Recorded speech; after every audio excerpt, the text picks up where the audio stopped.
शतका आधी मांडून ठेवला आहे. मग हा वृक्षांचा प्रारंभ मात्र असेल. आमचे संत नामदेव महाराज त्या कुत्र्याच्या मागे पुढे येऊन धावतात.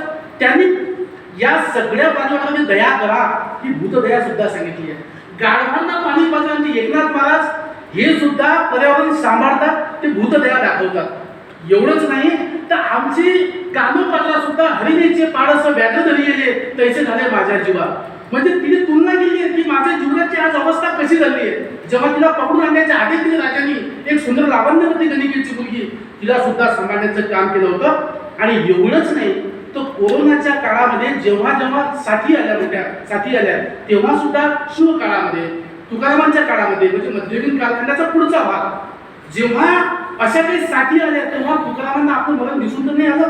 ते म्हणतात आपुले मरण पाहिले माझ्या डोळा तो सोळा अनुपम्य. म्हणजे मरण सुद्धा या साथीमुळे होऊ शकते. म्हणून ऑक्सिजनला शुद्ध ठेवण्याचं काम आपलं आहे. म्हणून प्रत्येकाने झाड सुद्धा जगवलं पाहिजे. हा सुद्धा संदेश संतांनी दिला मला असं वाटतं.